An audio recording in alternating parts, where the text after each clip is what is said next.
I can tell you one thing.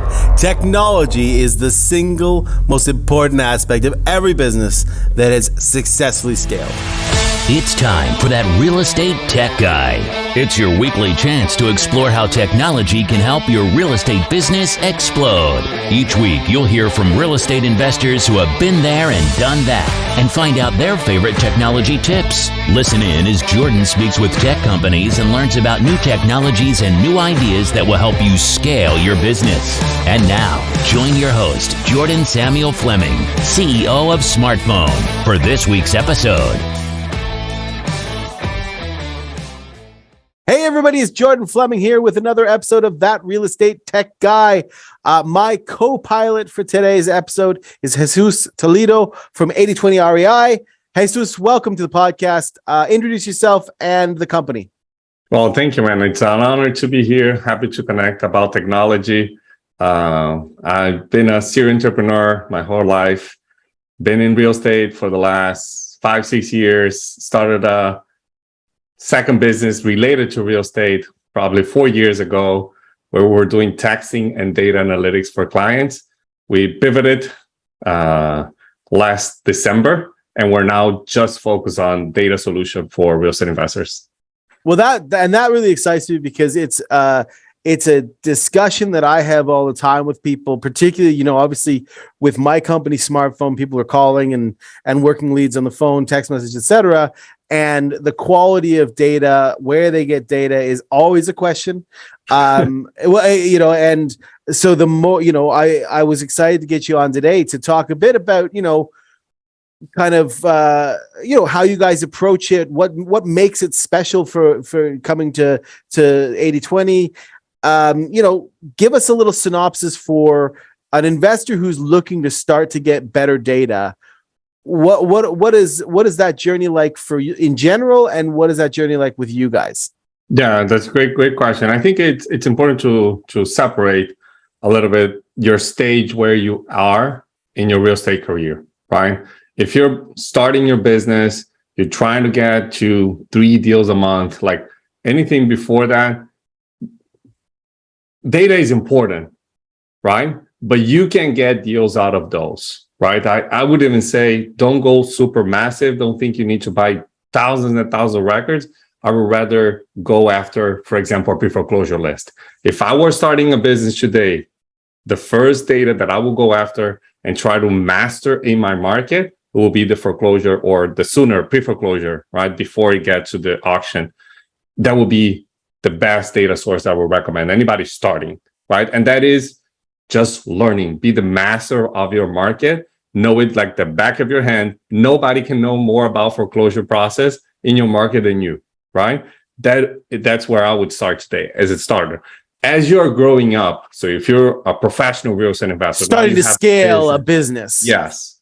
Then it makes a lot of sense to invest in a company like us or any other high-end solutions where you're getting high quality data, right? To help you maximize your return on investment. At that point, you're sending plenty of postcards, doing a ton of calls, sending a lot of SMS, any outbound marketing channel. It requires you to have high quality data.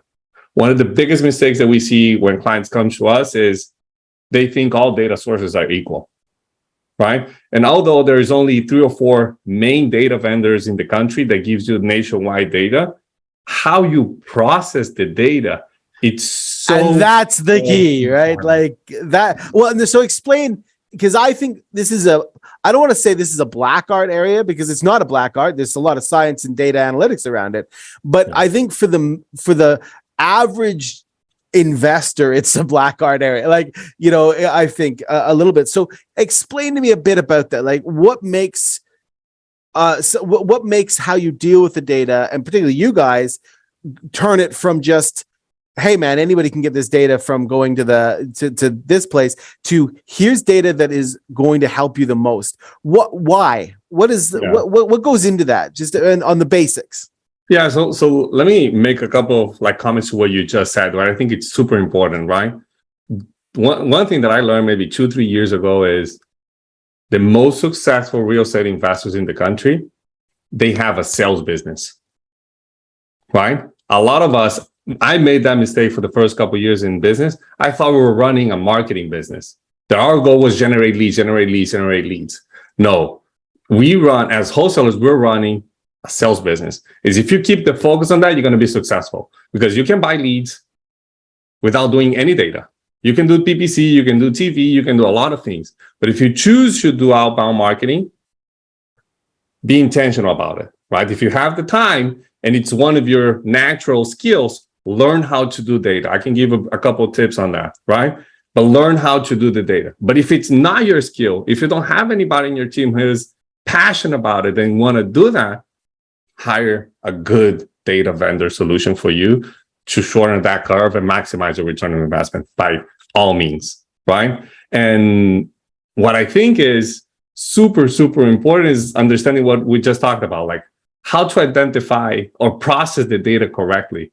You will be surprised that if you go in any vendor, you name it, like the typical vendors that you can buy a list or subscribe for a couple $100 and pull the data, you will be surprised how many data points you're missing because the data is not perfect. No data vendor is perfect. We're not perfect by any means, but there is a lot of like, I'll give you an example. Of course, you're familiar with the unknown equity list, right? Everybody is. If you go to any of those vendors, you can pull an unknown equity list.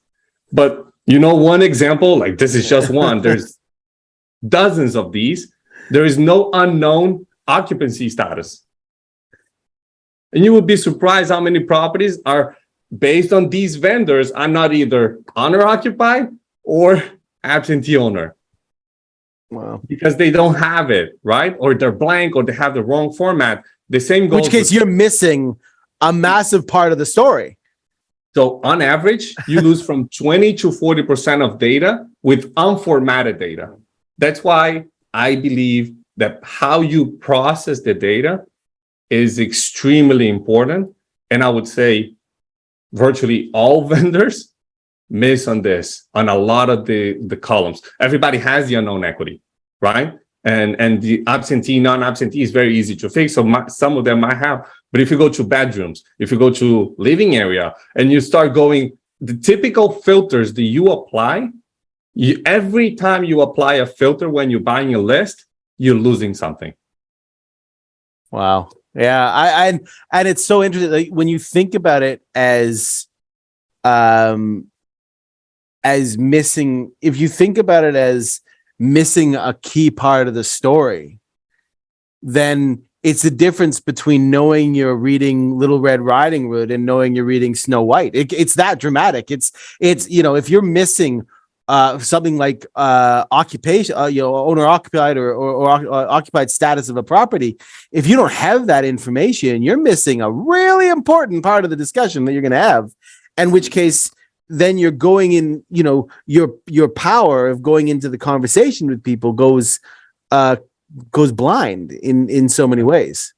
Yeah. So when we started our business, like a wholesale, we're very fortunate. Like I come from data and marketing. So for me, it was my passion, right? That was my passion. So the first thing that we talked about, my partner has the sales background. I had the data. So the first thing we said, we cannot get the data where everybody else is getting because we're going to be capped at the results that everybody else is getting. So we went directly to the source. So we went to our county, we got the raw data, and we hired a couple of VAs. We processed it like column by column. There's hundreds of columns, right? One by one. Is this worth, like, can we use it? If we can use it, what are the formats? Like, what is wrong with this? Is it good? Like, and we fixed it, right? So that allowed us to close a couple home runs with zero experience in real estate because we were talking to sellers that had pre-foreclosure, tax delinquent, everything, but they weren't on anybody's else list. We were the only ones talking to them. At that point, we had no idea what we were doing, right? And I think the only way we closed that deal because we were the only one talking to them.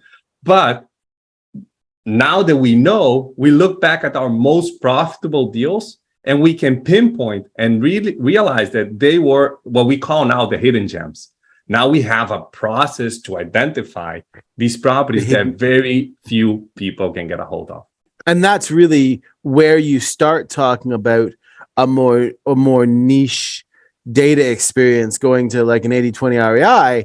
You are it is it is a difference between just sort of pulling down and hoping and having a very directed bit of, set of data. You may have a smaller data set to work with, but I would rather have a smaller data set to work with of super qualified and considered data than I would a massive data set of completely unconsidered data, because you're going to have to spend money marketing then, whether that's cold calling or sending postcards, whatever it is, you're spending money.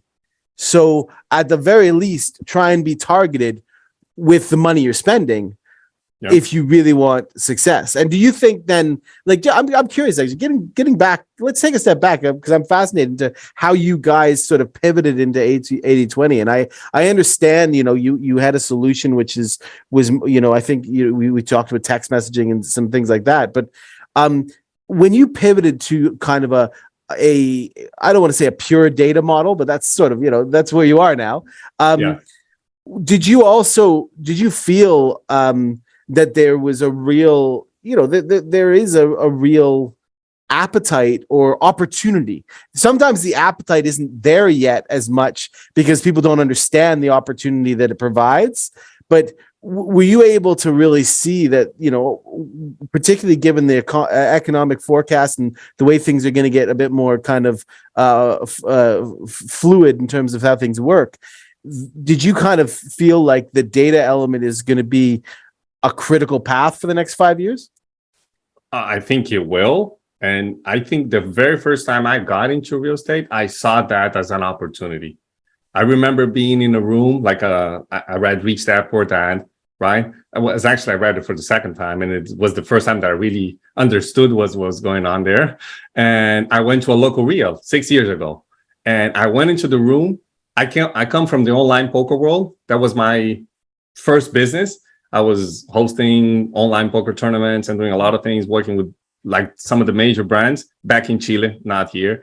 And what I saw in that business was the transition from being dinosaurs playing poker, like people that had money could play poker, to really young kids playing poker, but they were not playing poker, they were playing data. Right? At one point, people were playing like 16 tables at a time with just data. All the decisions they were making was based on historical data, how each player was playing. The same thing was the very first time I stepped in there, I noticed like this is the older crowd.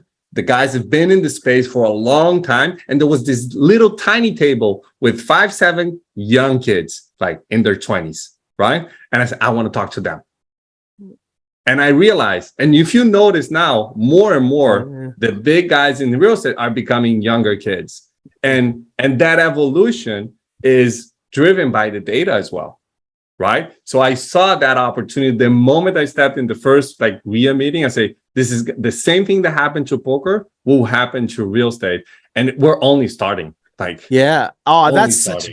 love that. I like that so much. And I agree. I just got back from a week-long real estate sort of event, in Jamaica, and the people who were there was a couple guys on stage. I was speaking on at the event, and some of the guys I was sharing the stage with, young guy, 23 years old, 24 years old, but super focused on data,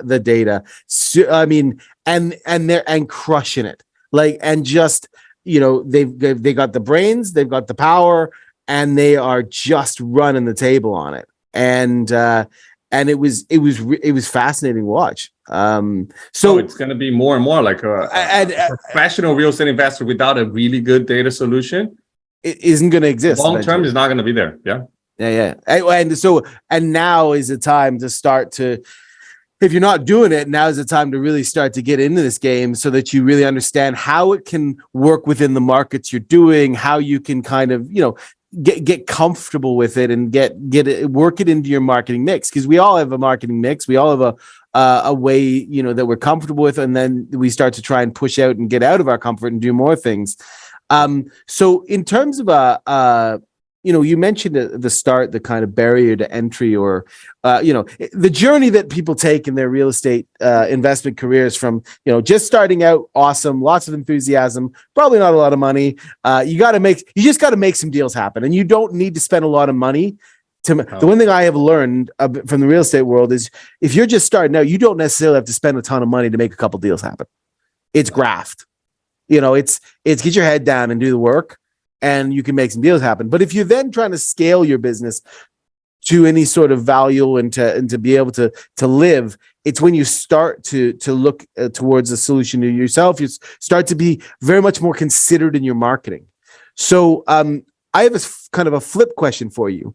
One of the things I try and emphasize to everybody who I speak to is, of course, you want the best data and you want to make sure you do your actions, but you also want to observe the results and inform your next decision. So how do you guys, do you guys incorporate into your thinking process and into your analytics around data? Do you kind of incorporate the outcomes as well so that you can continue to narrow down? Mm-hmm.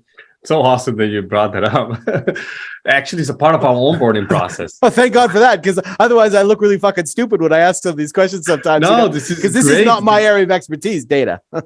No, but this is a great question, because this is like how we came up with this part of our product is when we were onboarding clients in the past, we say, hey, what's your buy box, right? Because we want to make sure that you're spending marketing dollars on properties that you really want to buy, the ones that are giving you the most profit. And we would ask our clients, what's your buy box? And they would tell us what they think were the buy box.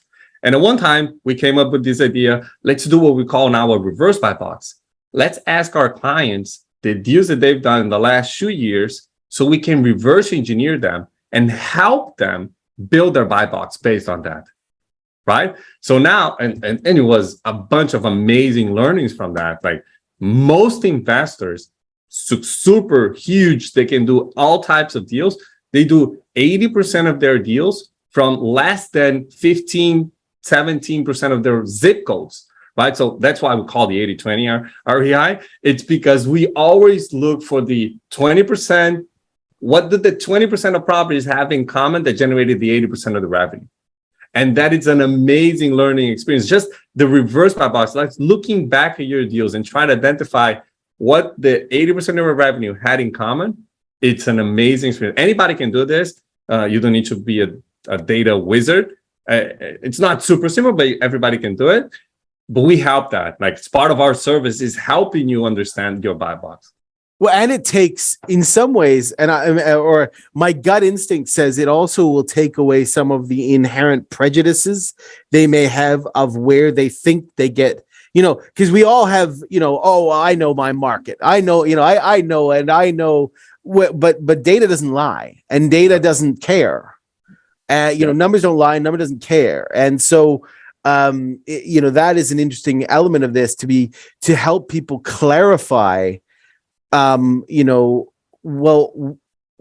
actually are you making the most money from? Because I've found this even myself. When we built back when I was building CRMs for people, I remember building a kind of KPI tracking on lead sources where we tracked it along the way.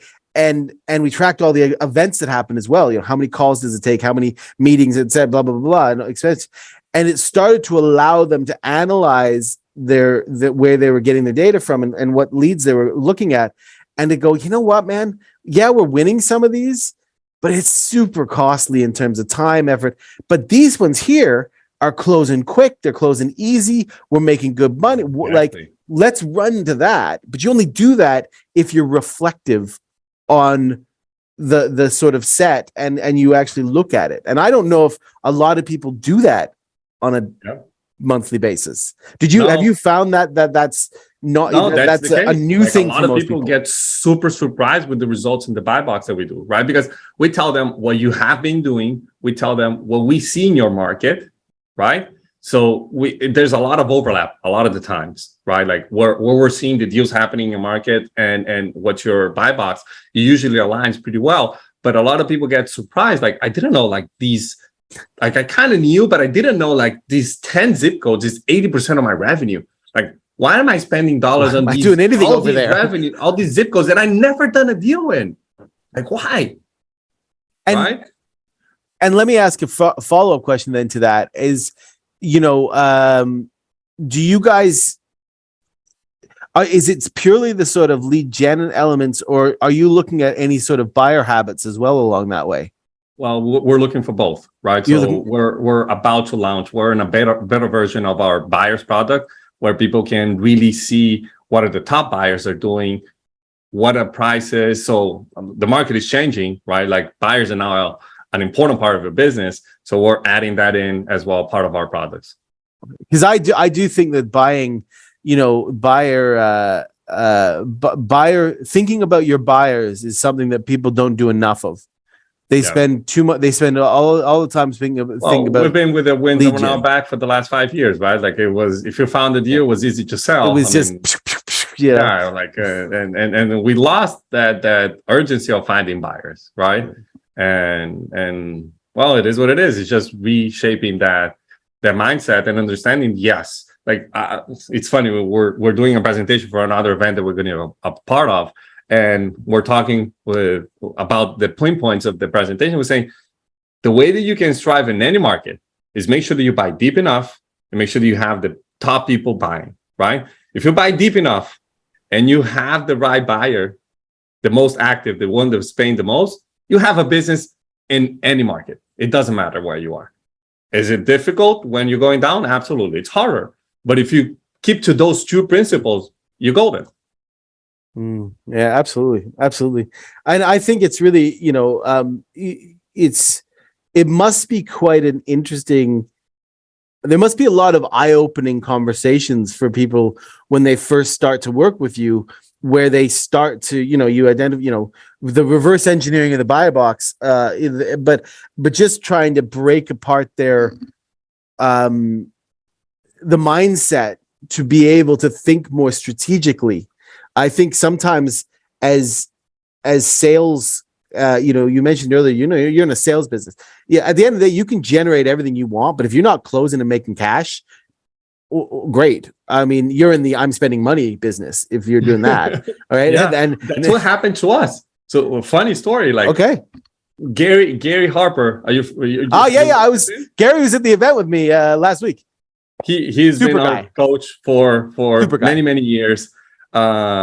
He would come to our like quarterly meetings we hire him as a coach.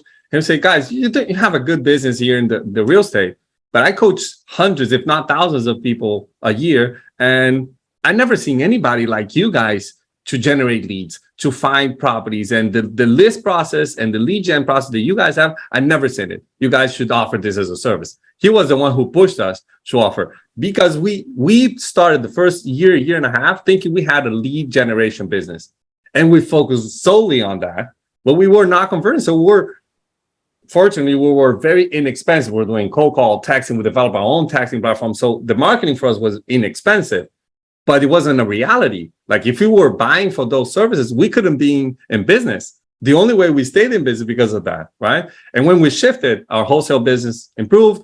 I started doing the data as a part of a separate business. And then when we started growing, understanding that is super important. Yeah. And I'd imagine it's one of those things that, and you mentioned Gary. I literally was just with him in Jamaica last week. He and his talk on this, he was on stage right before me. So I was watching his talk, and I was nodding the whole time because and again, it dovetailed nicely with my talk, which was the importance of technology and thinking properly about technology. It dovetailed perfectly because he was talking about process and sort of building those structures, and then I kind of came on afterwards and talking about technology. But all of those things go into building a scalable business. 100%. And you're, and properly understanding data, properly understanding where to focus your effort is something that a mature business does, that you learn to do, I think, and it must be a fascinating journey when you take people in and they start to have their eyes open to God damn it, I've been spending money on this zip code and this zip code, and I've never had a single deal. Why do I still spend $2,000 a month on them when I could be spending my money here where I'm getting my deals? Yeah, no, I'm in a very fortunate position. We work with some of the top real estate investors in the country, right? And we serve them, but at the same time, every conversation, I still love to talk to our clients, see how our product is. Like I try to do at least once or twice a year to engage with them, review the reports that we prepare for them together so we can understand and see where the value is. And for me, every time I talk to one of our clients, it's a learning experience. Yeah. Like we're serving them, but we're learning. Like it's kind of running our own mastermind. It's beautiful. You know what? It is beautiful, and it's funny. When that event last week, you know, the guy who ran it, Terry Fair, out of North Carolina, Raleigh. You know, when he was introducing me / talking about me on stage, he said, you know, Jordan comes here really to talk to customers. Get face to face in a room with customers, to hear the good, to hear the bad, to feel where they're going, to feel how they're moving around is such a valuable thing. And I think it's great that that you're getting a chance to do that, because it informs so much of where you can take the technology. Yeah, and I mean, we're real estate investors as well, but I don't want to be biased by what I think, right? It's easy to, I think this is the best way to go. Having the ability to engage with your client consistently, right? It's super powerful in the product development roadmap and understanding how you market to your product. Like it's key. Talking to customers is extremely important. Having that feel. A lot of the things that we've built, if not vast majority of them, have been from conversation with clients. 100% for us as well. I mean, we build your features based on what people are actually wanting. Let me ask you, to dovetail to that question, actually. So if people, obviously I understand, and we've had a good flavor of the way you guys approach data and the way you guys approach markets for investors. But the second part, the first part is getting the right data. The second part is acting on that data, right? So most people will, if they're using you guys, they're probably mature enough to have a relatively robust CRM system or methodology that you'd hope. Otherwise, wow, that would be a bit of a bit of amount of money that they're spending for no real purpose. So if I'm an investor and I'm liking what I'm hearing and I want to work with you guys, are they able to get their data into their CRM, into their call system, into the are you able to sort of work agnostically across the different platforms? That's a great question that you asked. Yes. So we internally we are like Android of data. We're open system. Right? We're not Apple. Apple is a closed system. You can't connect a bunch of stuff into Apple. You have to have all Apple products. We're an open system in the sense that our data works with any connect. So we're working on building integrations with different things. But right now, the first thing is when you sign up with us, you own every single parcel in your market, right? So you're getting every single parcel. That allows us to identify the hidden gems that we call, right? And you can bring it to your CRM. You can bring to another list stacker. We have a list stacker internally. A lot of our clients use us not only for the data, but also hosting everything together, putting everything together, because our algorithm, since it's an open system, if you bring, let's say, we have pre-foreclosures in our database, but let's say you have a process to gather the freshest foreclosure, like directly from the court. If you bring it to our system, since it's an open system, we're going to make our data better, which will give you better data at the end, right? So it's kind of a hub for all your data. And you mentioned something that reminded me how data is super important. It's the starting point if you want to really grow your business, right? But how you use it is extremely important as well. Because yes, we help you identify who is the more likely to sell at a discount, right? But that's a very small subset of properties. If you want to grow, you have to engage with the other properties. We help you identify who is more likely to sell than the average property. If you grab all the properties in your market and you target every single one of them, of course, we help you.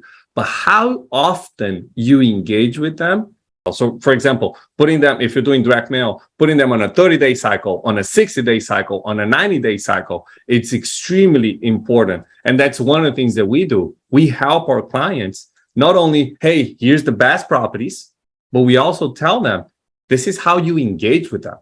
Wow. So you give that kind of consultative approach to them to try and give them, more of a guidance around the interactions that they can do. That's pretty amazing. I'm going to go straight into the fast five questions. Questions I ask all the technology partners come on. Some of them you tend to answer throughout the conversation, but I like to sum it up at the end. So question number one, what feature of 80/20 RAI has the biggest impact on your customer's business in your opinion? If I could choose just one. Just one is the fact how we process the data, the algorithms that we build to process the data to give you properties with little to no competition. Fantastic. Question number two, what is the biggest mistake people make when they start looking at data? They assume all data is equal, right? And it's not. It is not. How you process it is like exactly what I said before. How you process is extremely important. Processing and using it are two components that a lot of people think, oh, I'll just get this list and mail them every month. It doesn't work that way. It does not work that way. I 100% agree on that. Question number three, what is your best advice if someone was just starting out to get towards integrating proper data? What would be your best advice of how they could start? If they want to start integrating proper data, like they've gone past the startup stage and they want to take a step forward. If you want to do it in-house, get raw data and process it yourself. Take the time to understand every little column that you can get from data. And be intentional about it. Be intentional about it. Once you identify the property are more likely to sell, build a marketing plan. Just don't go spray and pray. It doesn't work. I hate spray and pray is my least favorite part. Like it drives me nuts. It doesn't mean that you can't do volume. No, so it's very important. Intentional you can do hundreds volume of thousands of properties, but it's how often you engage with them. It's super important. 100%. Now, this is a sort of follow-up to the first question. Instead of what feature, what is the one single feature that has the most impact? What's one thing you wish everyone knew about 80/20 RAI? Well, for our existing clients, I wish that everybody follow our recommendations on how to use the data. Because the big challenge is we tell them, hey, go call. This is the way that you call. Like there's a part of the list, we recommend them calling 3 times a day for 10 days in a row. But the thing is, they're probably using your call center and they tell the call center, hey, this is the list. And there's a disconnect there, right? So actually we're working. If anybody knows a really good call center that we can connect and maybe teach them how to do it so we can serve more people, I would love to connect with that. Reach out to me.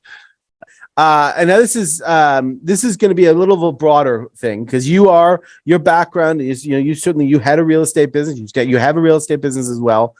So if someone's just started out in the real estate investment game, what 3 bits of technology would you recommend they bring on first? Not just data. I'm talking about you're just starting out. What would you say as someone who's been there, done that? Well, if you're starting out, be organized, right? Like and that can be on an Excel sheet or it can be a good CRM. Right? I think a CRM is important. It doesn't mean that you have to break bank to get it. A good phone solution, make sure that you have a good solution, that you're not missing calls. I think those few things is super important. And anything to help you start tracking your numbers. And that's not necessarily a technology, because it could be in your CRM, but it could be just Google Sheets or Excel. But that's kind of almost technology, but start tracking your numbers from the beginning. So you know where you're going, what's happening. So you know what's working, what isn't. Yes. 100%. Well, listen, Jesus, it's been a pleasure just to talk to you again and to get a chance to geek out and listen to you and your thoughts on data. But to close out, tell people, how can they find you guys? How can they get started? I'll leave you to close out the show. Oh man! First of all, thank you so much for having me. It was a blast. Love that we think in technology. There's not a lot of talk about technology in our space, so thank you for your podcast. I think it's going to help a lot of people on that regard. If you want to learn more, if you're a professional real estate investor or you're already doing 30, 50 deals a year, you want to ramp it up and do high quality data, best way to reach out to us is through our website, 8020rei.com. If you mentioned that you heard about us in this podcast, you got a 20% off in the onboarding fee. Yes, especially Fantastic. just for the listeners. And yeah, that's pretty much it. I'm on social media. I'm not super active, but if you reach out to me, I'd love to connect. Fantastic. Well, listen, I'll put just so everyone knows on the episode page on the thatrealestatechguy.com website, all the links will be up there. You can also find 8020 REI. You'll be able to find them on the technology store page to make sure that you have an easy way of taking a look at getting access to them. Do make sure that if you're listening to this, you give the podcast a like, a subscribe, a review. It does really help widen the audience to bring the concepts around real estate technology to as wide an audience as possible. Jesus, man, fantastic. I'll catch up with you soon and have a great week. Thank you, man. You too. Thanks for listening to another amazing episode of That Real Estate Tech Guy. Head over to thatrealestatechguy.com to check out all episodes and get special discounts on tons of awesome real estate technology platforms.